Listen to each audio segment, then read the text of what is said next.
أما بعد فأعوذ بالله من الشيطان الرجيم ومن أحسن قولا ممن دعا إلى الله وعمل صالحا وقال إنني من المسلمين وقال سيدنا رسول الله صلى الله عليه وسلم إذا سمعتم المؤذن فقولوا مثل ما يقول ثم صلوا علي فإنه من صلى علي صلاة صلى الله عليه بها عشرا ثم صلوا الله لي الوسيلة فإنها منزلة في الجنة لا تنبغي إلا لعبد من عباد الله وأرجو أن أكون أنا هو فمن سأل لي الوسيلة حلت عليه الشفاعة آمنت بالله صدق الله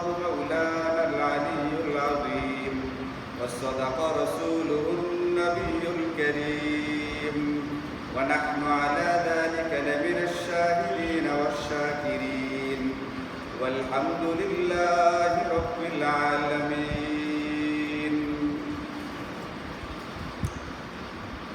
الحمد لله আমাদের ধারাবাহিক আলোচনা চলতেছিল একজন মুমিন মুসলমান যখন মারা যাবে, মারা যাওয়ার সময় তার মৃত্যুরা যেন ঈমানী মৃত্যু হয়। এই জন্য বাহ্যিক নজরে তেমন গুরুত্বপূর্ণ না হলেও ঈমানী মৃত্যু নসিব করার দিকে লক্ষ্য করলে মুমিন জিন্দেগির জন্য অত্যন্ত গুরুত্বপূর্ণ আমলগুলো কি কি আছে এগুলোকে নিয়ে ঈমানী মৃত্যু লাভের জন্য কি আমল করা যেতে পারে এই ব্যাপারে ইতোমধ্যে 3টা আমল সম্পর্কে আলোচনা হয়ে গেছে। আজকে 4 নম্বর একটা বিষয় নিয়ে আলোচনা করা হবে যে আমলটা করলে মুহাদ্দিসিনে কেরামের মতে, উলামায়ে কেরামের মতে এই ব্যক্তিরা যখন মারা যাবে, মারা যাওয়ার সময় তার কালিমায়ে শাহাদাত পড়বার তৌফিক লাভ হবে।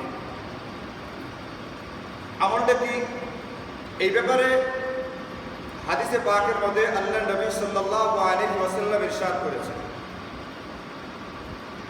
আমলটা হলো মুয়াজ্জিন সাহেব যখন আযান দিতে থাকেন, মুয়াজ্জিনের কাজ হলো আযান দেওয়া, কিন্তু সাধারণ মুসল্লি যারা সেই আযানকে শুনবে, আযান শোনার সময় তাদের কিছু করণীয় থাকে, তাদের জন্য কিছু নির্ধারিত আমল আছে। আমরা মনে করি যখন ইকামত শুরু হবে তখন আমার কাজ শুরু হবে, তখন আমি আমল শুরু করব, নামাজ পড়তে শুরু করব। বাস্তবে মুয়াজ্জিনের আযানের সময়ই মুসল্লিদের জন্য আমল করা শুরু হয়, তখন থেকেই তাকে আমলটা করতে হয়। মুয়াজ্জিনের আযান শোনার পরে যারা আমলগুলো শুরু করবে, ওই আমলগুলো ফরজ বা ওয়াজিব পর্যায়ের না, আমলগুলো মুস্তাহাব পর্যায়ের, কিন্তু আমলগুলো এরকম যে আমলটা মানুষকে জান্নাতে নিয়ে যেতে বড় ধরনের ভূমিকা রাখে। এখন এই আমলগুলো কি কি আছে আমি আপনাদের সামনে নবীজির হাদিস থেকে যে হাদিসটা পড়েছি, হাদিসটার ভিতরে 3টা আমলের কথা আছে। একটা হাদিসের ভিতরে 3টা আমলের কথা নবীজি বলেছেন। যে ব্যক্তি আমলগুলো করবে এই ব্যক্তির জন্য কাল কিয়ামতের ময়দানে আল্লাহ পাকের আদালতে ওই ব্যক্তির পক্ষে আমার জন্য সুপারিশ করা অপরিহার্য হয়ে যাবে। এখন নবীজি যার জন্য সুপারিশ করবেন এই ব্যক্তি জান্নাত লাভ করবে, আর জান্নাত শুধুমাত্র ঈমানদারেরাই শুধুমাত্র লাভ করবে। এই জন্য মুল্লা আলী কারি রাহিমাহুল্লাহ বলছেন নবীজির জান্নাত লাভের জন্য যে সুপারিশ করবেন এই সুপারিশটা ঈমানদারের জন্যই করবেন। এখন যারা আমলগুলো করবে তাদের পক্ষে নবীজি সুপারিশ করবেন, এর মানে হলো এই ব্যক্তিরা মারা যাওয়ার সময় ঈমান নিয়ে মৃত্যুবরণ করবে, কারণ ঈমান না থাকলে তার জন্য জান্নাতের সুপারিশ করা হবে না। আল্লাহ তাআলা কোরআনে কারীমে পরিষ্কার বলে দিয়েছেন, والذين كفروا وكذبوا بآياتنا أولئك أصحاب النار هم فيها خالدون। যারা কাফের, যারা বেঈমান, যারা আল্লাহ পাকের কোরআনকে মানে না, নবীর হাদিসকে মানে না, শরীয়তকে মানে না, এরা চিরস্থায়ী জাহান্নামী। জাহান্নামে তো যাবে যাবে, কোনো সময় এখান থেকে বের হওয়ার রাস্তা খুঁজে পাবে না, তাদেরকে বের হওয়ার সুযোগ দেওয়া হবে না, অনন্তকালের জন্য জাহান্নামী আর জ্বলতে থাকবে। এই জন্য সুপারিশ, জান্নাতের জন্য সুপারিশ কোনো বেঈমান কাফেরের জন্য হবে না, জান্নাতের জন্য সুপারিশ শুধুমাত্র মুমিন মুসলমানের জন্য হবে। এই জন্য যে ব্যক্তি আমলগুলো করবে এই ব্যক্তি ঈমানের সাথে মৃত্যুবরণ করবে। আমলগুলো কি? নবীজি হাদিসে পাকের ভিতরে বলছেন, 1 নম্বর আমল ইযা সামিআতুল মুআযযিনা ফাকুলু মিছলা মা ইয়াকুল। আযানের জবাব দেওয়া এক নম্বর আমল হলো আযানের জবাব দেওয়া। আযানের জবাব দেওয়ার কথার অর্থটা কি? নবীজি হাদিসে পাকের ভিতরে বলেন, যখন তুমি মুয়াজ্জিনের আযান শুনবে আল্লাহু আকবার আল্লাহু আকবার, তুমি মুয়াজ্জিনের মতোই বলবে। ফাকুলু মিছলা মা ইয়াকুলুল মুয়াজ্জিন, মুয়াজ্জিন যেমনটা বলে তুমি সেরকমটাই বলবে। এইটাই আযানের জবাব। এখন মুয়াজ্জিন যখন প্রথম বলবে আল্লাহু আকবার আল্লাহু আকবার, যে মুসল্লিরা আযান শুনবে তারা আযানের জবাব দিবে এইভাবে, তার আল্লাহু আকবার জবাবে আল্লাহু আকবার বলবে। মুয়াজ্জিন আবার বলবে আল্লাহু আকবার। আমি আপনি যারা শুনবো আমাদেরকে আবার বলতে হবে আল্লাহু আকবার। মুয়াজ্জিন বলবে আশহাদু আল্লা ইলাহা ইল্লাল্লাহ, আমি তার আযান শুনে বলবো আশহাদু আল্লা ইলাহা ইল্লাল্লাহ। মুয়াজ্জিন এটা আবার বলবে, আমি আবার এটা বলবো। এরপরে মুয়াজ্জিন বলবে আশহাদু আন্না মুহাম্মাদুর রাসূলুল্লাহ, আমার কোনো নেই হলো আমিও এটা বলবো আশহাদু আন্না মুহাম্মাদুর রাসূলুল্লাহ। আবার বলবে, আমিও মুয়াজ্জিনের আযান শুনে এটা বলবো। মুয়াজ্জিন এরপরে বলবে হাইয়া আলাস সালাহ, আমি তার এইটা শুনে বলবো লা হাওলা ওয়ালা কুওয়াতা ইল্লা বিল্লাহ। এরপর আবার বলবো, এরপরে বলবে হাইয়া আলাল ফালাহ, এর জবাবেও আমাকে বলতে হবে লা হাওলা ওয়ালা কুওয়াতা ইল্লা বিল্লাহ। আবার এটা বলবে, আমরাও এটা বলবো।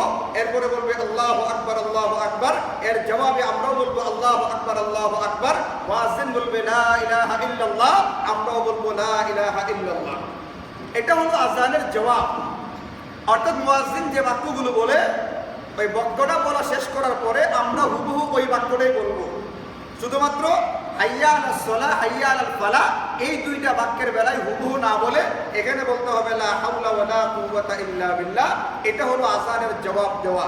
আযানের যেরকম জবাব দেওয়া লাগে, ইকামতেরও এরকম জবাব দেওয়া লাগে।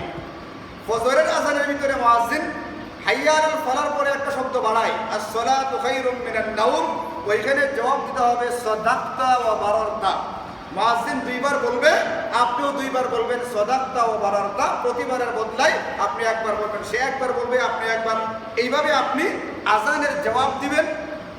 এরপরে যখন নামাজের সময় হয়, নামাজের সময় হয়ে গেলে ইকামত দেওয়া হয়। হাদিসে পাকের ভিতরে আছে, ফুকাহায়ে কেরাম লিখেছেন তাদের কিতাবগুলোর ভিতরে, আযানের যেরকম জবাব দেওয়া লাগে ইকামতেরও এরকম জবাব দেওয়া লাগে। শব্দটা হলো ইকামত। আমরা অনেকে বলে আকামত হইতেছে, আকামত শব্দটা আকামত না, শব্দটা হলো ইকামত, রস্য ই দিয়া। আরবিতে হলো হামজা নিচে জের দিয়ে ইকামত। ইকামতের সময় মুয়াজ্জিন যে বাক্যগুলো বলে, আমাদেরকেও সেই বাক্যগুলো বলে বলে জবাব দেওয়ার কথা, আমাদেরকে জবাব দেওয়ার জন্য বলা হয়েছে। এটাও একটা সুন্নত। শুধুমাত্র হাইয়া আলাস সালাহ, হাইয়া আলাল ফালাহ সময় হুবহু এটা না বলে লা হাওলা ওয়ালা কুওয়াতা ইল্লা বিল্লাহ এটা বলতে হয়। এবং ইকামতের ভিতরে একটা বাক্য মুয়াজ্জিন বেশি বলে, সেটা হলো কদ কামাতিস সালাহ। এটা যখন বলে তখন হাদিসে পাকের ভিতরে আছে নবীজি এটার জবাব দিতেন আকামাহাল্লাহু ওয়া আদামাহা। মুয়াজ্জিন দুইবার বলবে কদ কামাতিস সালাহ, আমরা যারা শুনবো আমরা দুইবার বলবো আকামাহাল্লাহু ওয়া আদামাহা। এইভাবে আযান আর ইকামতের জবাব দেওয়া সুন্নত একটা আমল, যে তিনটা আমলের মাধ্যমে মৃত্যুর সময় আমার ঈমানি মৃত্যু নসিব হওয়ার লেখা থাকবে, যে কারণে আমি ঈমানি মৃত্যুবরণ করার তৌফিক লাভ করব। এই তিনটা কাজের ভিতরে এক নাম্বার কাজ হলো মুয়াজ্জিন যখন আযান দিবে তার আযানের জবাব আমাকে দিতে হবে। এই জন্যে আযানের সময় অন্য যে কোনো প্রকারের কথাবার্তা কার্যকলাপ বন্ধ করে দিতে হয়। আপনি যদি কথা বলতে থাকেন জবাব কেমনে দিবেন? এই জন্য আযানের সময় অন্য কোনো কাজে মগ্ন থাকলে, লিপ্ত থাকলে মাসআলা হলো ওই কাজ বন্ধ করতে হয়। এমনকি ফুকাহায়ে কেরাম এটাও লিখছেন, যদি কোনো ব্যক্তি কুরআনে কারীমের তেলাওয়াত করতে থাকে, তাকে কুরআনে কারীমের তেলাওয়াত বন্ধ করে আযানের জবাব দিতে বলা হয়েছে। এখন আপনি বলেন কুরআনে কারীমের তেলাওয়াত বন্ধ করতে বলা হয়েছে, সেখানে আমি আপনি যদি কথা বলতে থাকি তাহলে সেই কথা বলার কতটুকু যৌক্তিকতা এবং কতটুকু গ্রহণযোগ্যতা আছে? আল্লাহ পাকের কালাম যেটা তেলাওয়াত হয়েছে এটাকে বন্ধ করতে বলা হয়েছে, আর আমি আপনি দুনিয়াবি কথাবার্তা বলতে থাকবো, এটা কোনোভাবেই গ্রহণযোগ্য হবে না। যেখানে অন্য কাজকর্ম তো বন্ধ হবে, বন্ধ করে আপনি কুরআনে কারীমের তেলাওয়াত বন্ধ করে আপনি আযানের জবাব দিবেন। আপনার জন্য এক নাম্বার আমল এইটা। মুয়াজ্জিন যে বাক্যগুলো বলবে আপনি হুবহু সেই বাক্যগুলো বলবেন। শুধু হাইয়া আলাস সালাহ, হাইয়া আলাল ফালাহ সময় লা হাওলা ওয়ালা কুওয়াতা ইল্লা বিল্লাহ এই কথাটা বলবেন। হাদিসে পাকের ভিতরে তিনটা আমলের ভিতরে এটা হলো এক নাম্বার আমল।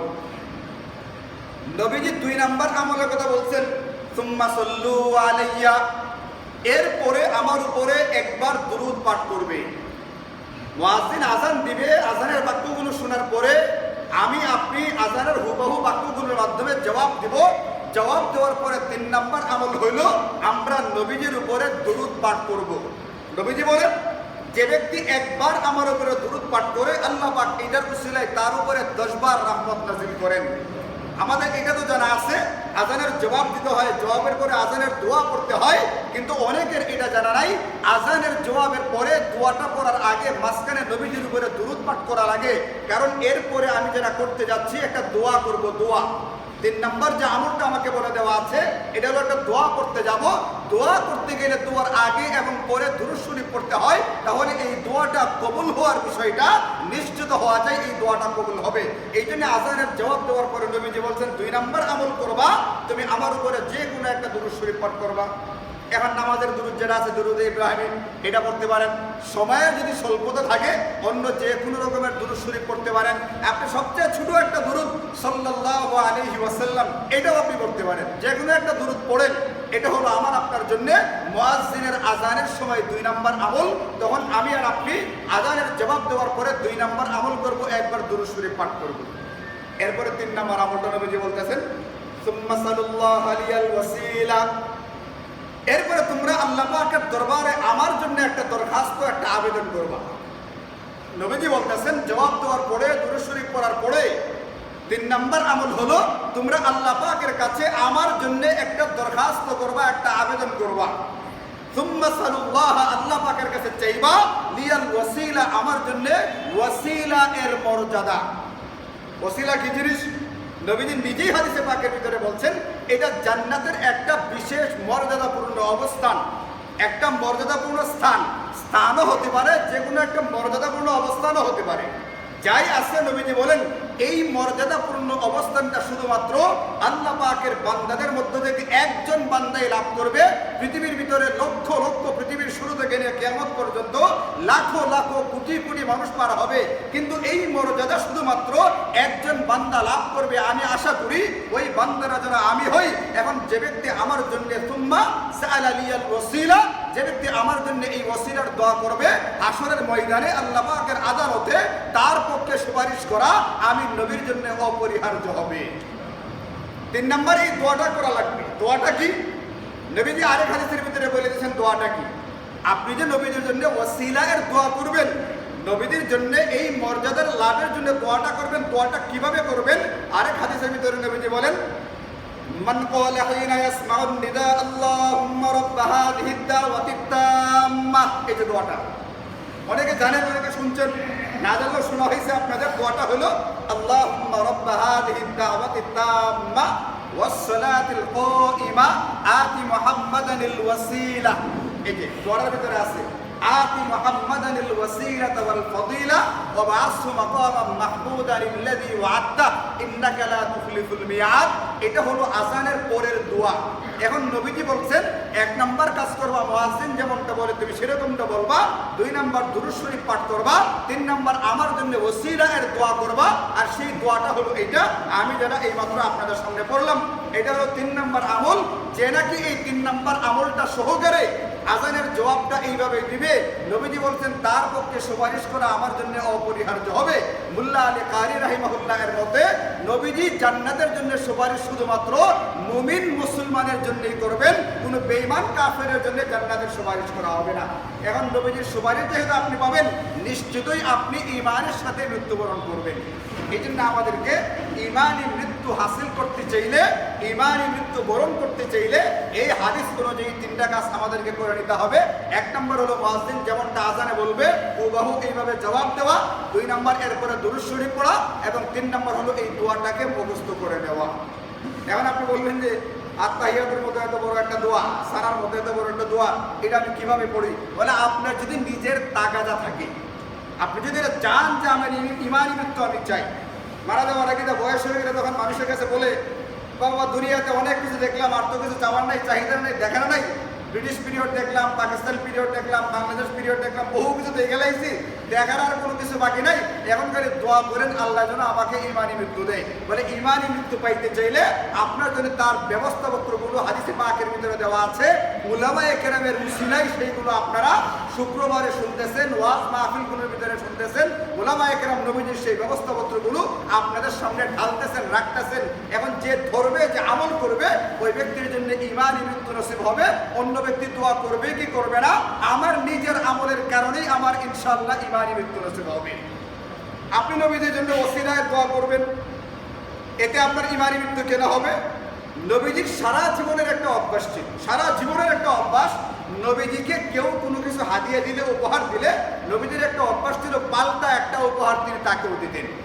উপহার দাতাকে তিনি আর একটা উপহার দিতেন। এটা নবীজির অভ্যাস। ঘরে কোনো কিছু নাই, যিনি উপহার পাঠিয়েছেন, তার হাদিয়াটা যিনি পাঠিয়েছেন, তাকে দিবার মতো নবীজির ঘরে কিছু না থাকলে নবীজি অন্তত তার জন্য একটা দোয়া করে দিতেন, জাযাকাল্লাহু খাইরান, আল্লাহ তোমাকে উত্তম বদলা দান করুক, এমন একটা দোয়া হলেও নবীজি করে দিতেন। এবং আপনি নবীজির জন্য দোয়া করবেন, আল্লাহ নবীজিকে ওসিলা এর মর্যাদা নসিব করেন, যে মর্যাদা এটা সারা পৃথিবীর শুধুমাত্র একজনেরই প্রাপ্য, পৃথিবীর আর কেউ পাবে না।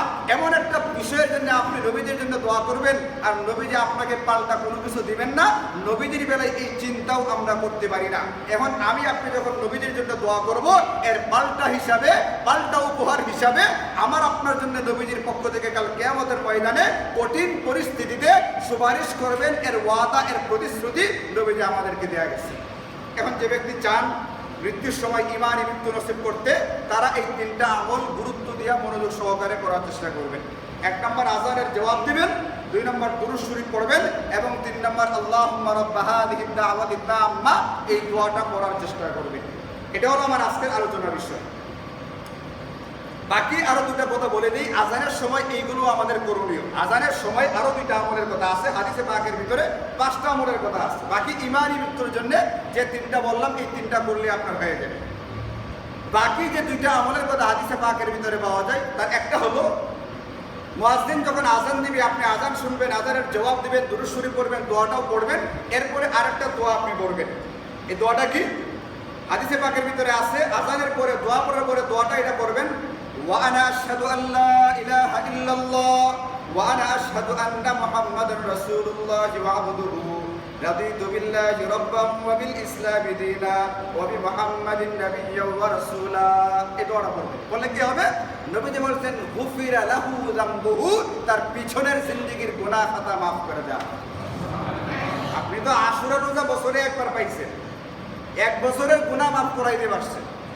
আশুরার রোজা বছরে একবার পাওয়া গেছে, এরপরও সারাদিন রোজা রাইখা, সকাল 4টা থেকে 7টা পর্যন্ত রোজা রাইখা গত 1 বছরের গুনাহ মাফ হয়েছে। গত 1 বছরের না, আপনার পিছনের জিন্দগির সবটা, পিছনের জিন্দগির সবটার গুনাহ খাতা মাফের ওয়াদা, প্রতিশ্রুতি নবীজি আমাদেরকে দেয়া গেছেন। আপনি এই দোয়াটা পড়বেন, وأنا أشهد أن لا إله إلا الله وأنا أشهد أن محمدا عبده ورسوله رضيت بالله ربا وبالإسلام دينا وبمحمد نبيا ورسولا। এই দোয়াটা যদি কেউ পড়ে, 4 নম্বর আমল, তার পিছনের জিন্দেগীর গুনাহ খাতা মাফ করে দেওয়া হবে। আর 5 নম্বর আমল হলো, নবীজি আমাদেরকে হাদিসে পাকের ভিতরে বলে দিয়ে গেছেন, আদ-দুআ লা ইউরাদ্দু বাইনাল আযানি ওয়াল ইকামা। আযান আর ইকামতের মাঝখানে যে দোয়াটা করা হয়, আল্লাহ পাকের কাছে চাওয়া হয়, এই দোয়াটাকে ফেরত দেওয়া হয় না, এটাকে প্রত্যাখ্যান করা হয় না। এর মানে হলো এই দোয়াটাকে কবুল করে নেওয়া হয়। এর মানে আযানের ইকামত থেকে যে সময়টা আমার আপনার জন্য, এই সময়টা অতি গুরুত্বপূর্ণ সময়। এটা গল্প গুজব করে নষ্ট করবার মতো সময় না, এত সস্তা সময় এটা না। এই জন্য নবীজি গোটা পৃথিবীতে লাখো লাখো কোটি কোটি অগণিত মানুষের ভিতরে এই ওয়াসিলা নামের মর্যাদা একজন ব্যক্তিকে দেওয়া হবে। এটা নবীজি দোয়া করতে কোন সময় বলছেন? আযানের পরে আর ইকামতের আগে। কারণ এই সময়টা দোয়া কবুল করার সময়। আল্লাহ পাকের দরবারে এই টাইমে দরখাস্ত করলে এই দরখাস্ত না মঞ্জুর হয় না, দরখাস্ত মঞ্জুর হয়ে যায়। এই জন্য নবীজি বলছেন আমার জন্য দোয়া করবা এই টাইমটার ভিতরে করো। আর আমাদের জন্য বলে দিয়ে গেছেন যে তোমরা যদি দোয়া করতে চাও, তোমার যদি কিছু চাওয়ার থেকে আল্লাহ পাকের দরবারে যে কতগুলো সময়ের ভিতরে দোয়া কবুল হয়, তার ভিতরে গুরুত্বপূর্ণ একটা সময় হলো আযান আর ইকামতের মাঝখানের সময়টা। আপনি বলবেন আযানের আধা ঘন্টা পরে জোহরের নামাজ শুরু হয়, আমি এত লম্বা সময় বইয়া দোয়া করবো, আমার দোকানদারির কি অবস্থা? বাবুল ভাই আছেন? বাবুল ভাই কোন দিন? আপনি না আছেন? আমার দোকানদারির কি অবস্থা হবে? না, কোনো অসুবিধা নাই। আযান আর ইকামতের মাঝখানে দোয়া করতে গেলে আপনাকে মসজিদে আইসে করতে হবে সাথে সাথে, এমন কোনো শর্ত বলা হয়নি। যে যেখানে আছে, যে অবস্থায় আছে, আপনি মনে মনে দোয়া করতে থাকেন। মসজিদে বসা জরুরি না, আপনাকে তাশাহুদের শুরুতে কিবলামুখী হয়ে বসতে হবে এমনটাও জরুরি না। এখানে পাক না পাকেরও কোনো বিষয় নাই। আপনি আপনার ভাষায় আপনি আপনার নিজের জরুরতগুলোকে মনে মনে আল্লাহ পাকের কাছে বলতে থাকেন, আল্লাহ আমার এটা দরকার, এটা দরকার, এই সমস্যা দূর হওয়া দরকার, এই সমস্যা যাচ্ছে না, এটাকে দূর করো, আর ওই চাহিদা পুরা হওয়া দরকার, চাহিদা পুরা করো। আপনি মনে মনে নিজে নিজে আল্লাহ পাকের দরবারে চাইতে থাকেন। বাকি এই সময়টা যেন কোনোভাবেই হেলাফেলা নষ্ট না হয়, এটা গুরুত্ব দেওয়া লাগবে, যেমনটা সাহাবায়ে কেরাম দিচ্ছেন। নবীজি যখন বললেন যে হুজুর আযানের একামতের মাঝখানে দোয়া কবুল হয়, এত গুরুত্বপূর্ণ সময়, তাহলে আপনি আমাদেরকে বলে দেন আমরা এই টাইমটাতে কি চাইবো, আমাদেরকে বলে দেন আমরা কি চাইতে পারি, এটা কি চাওয়া উচিত এখানে। নতুবা দেখা যাবে এমন কিছু চাইয়া বসছি যেটার চেয়ে আরো দামি জিনিস ছিল। নবীজি বললেন সাল্লাল্লাহুল আফিয়াতা ফিদ দুনিয়া ওয়াল আখিরাহ, দুনিয়া আর আখিরাতের আফিয়াত চাও। আফিয়া মানে হলো নিরাপত্তা। আপনারা শুনছেন না, আমি দ্বিতীয় খুতবাতে একটা দোয়া পড়ি, আল্লাহুম্মা ইন্না নাসআলুকাল আফিয়াতা মিন কুল্লি বালিয়া ওয়া নাসআলুকা দাওয়ামাল আফিয়াতি ওয়া নাসআলুকা শুকরা আলাল আফিয়া। শুনছেন আপনারা এটা খুতবাতে? সকল প্রকার বিপদ আপদ বালা মুসিবত থেকে তোমার কাছ থেকে নিরাপত্তা চাই, দুনিয়াতেও নিরাপত্তা চাই, পরকালেও নিরাপত্তা চাই। দুনিয়াতে নিরাপত্তা, ঈমান আর আমলের নিরাপত্তা। বর্তমান জমানে বহু ফিতনা বাজাত হইতেছে, কোন দিক থেকে কিভাবে আপনার ঈমান হরণ করা হবে টেরও পাইবেন না। ঈমান বিরোধী যারা, আমল বিরোধী যারা, হক পথের বিরোধী যারা, এরা এমনভাবে মেহনত করবে, এত তৎপরতা দেখাবে, সত্যিকারের ঈমানওয়ালারাও এতটুকু তৎপরতা দেখাইতে পারে না। যারা মেহনত করতেছে হকের বাহিরে গিয়া, এদের মেহনত এত বেশি হবে আপনাকে নিয়ে হবে মেহনত, আপনি টেরও পাইবেন না। আপনার অজ্ঞাত সারে আপনার ঈমানকে নিয়ে নেওয়া হবে, ছিনিয়ে নেওয়া হবে। আপনি শুধুমাত্র আত্মীয় হওয়ার কারণে, আপনি শুধুমাত্র গোষ্ঠী হওয়ার কারণে, নিজের জাতি হওয়ার কারণে, এটাকে বলে আসাবিয়াত, পক্ষপাতিত্বের কারণে আপনি এদের পক্ষে থাকবেন। আপনি যখন কোরআন সুন্নাহ দেখবেন না, কোরআন সুন্নাহর ব্যাপারে আপনি অন্ধ হয়ে যাবেন। এই জন্য তো 2 নাম্বার আমলটা আপনাদেরকে বলছিলাম, আল্লাহ পাকের দরবারে দোয়া করতে হয়, রব্বানা লা তুযিগ কুলুবানা বা'দা ইয হাদাইতানা ওয়া হাব লানা মিন লাদুনকা রাহমাতান ইন্নাকা আনতাল ওয়াহ্হাব। হে আল্লাহ, হেদায়েতের মতো, ঈমানের মতো দৌলত দিয়েছো, এই দৌলত যেন আর নষ্ট না হয়, মৃত্যু পর্যন্ত ঈমানকে নিয়ে যেতে পারি, সেই তৌফিক আমাকে দান করো। আল্লাহ নিজে এই দোয়া কোরআনে কারিমে শিখাইছেন। আমি আপনি ঈমান নিজের মেহনত দিয়ে আপনি ঈমানদার হয়ে যাব, এটা তো সহজ না। বিভিন্নভাবে আপনাকে নষ্ট করার চেষ্টা করা হবে। 73টা ফেরকা হবে, এর ভিতরে একটা হলো সত্যিকারের, বাকি 72টাই আপনাকে ঈমান আর আমলকে নষ্ট করার চেষ্টা করবে। 72 জন ব্যক্তি আপনার পিছনে মেহনত করবে আপনার ঈমান আর আমলকে নষ্ট করবার জন্য, আর একজন ব্যক্তি চেষ্টা করবে আপনাকে হেদায়েতের লাইনে, ঈমানের লাইনে রাখবার জন্য। আপনি কতটুকু ঝুঁকি দিয়েছেন চিন্তা করেন, কি পরিমাণ ঝুঁকি দিয়েছেন আপনি নিজেই চিন্তা করে দেখেন।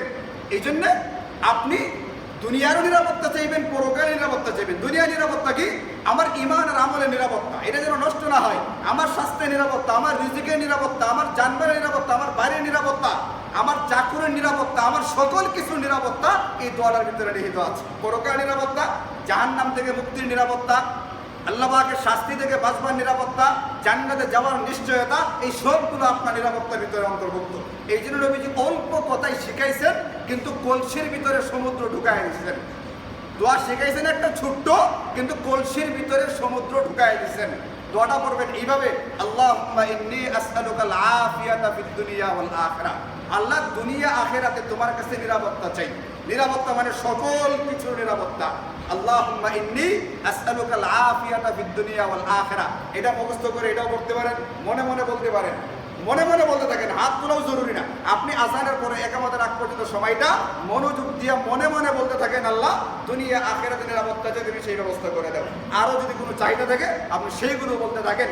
তো এই 3টা আমল যদি করতে পারি, আল্লাহ তাআলা আমাদেরকে ইনশাআল্লাহ ঈমানি মৃত্যু দান করবেন। একটা হলো মুয়াজ্জিনের আযানের জবাব দেওয়া, 2 নম্বর জবাবের পরে দুরূদ শরীফ পড়া, এবং 3 নম্বর আল্লাহুম্মা রাব্বা হাযিহি দাওয়াতি তাম্মা, এই দোয়াটা পড়া। এই 3টা আমল করতে পারলে ইনশাআল্লাহ ঈমানি মৃত্যু নসিব হবে। মুহাদ্দিসিনে কেরাম, উলামায়ে কেরাম আমাদেরকে আশ্বাস শুনিয়ে গেছেন। আল্লাহ তাআলা আমাদের সকলকে এই আমলটা করবার তৌফিক দান করেন। ওয়া আখিরু দাওয়ানা আলহামদুলিল্লাহি রাব্বিল আলামিন।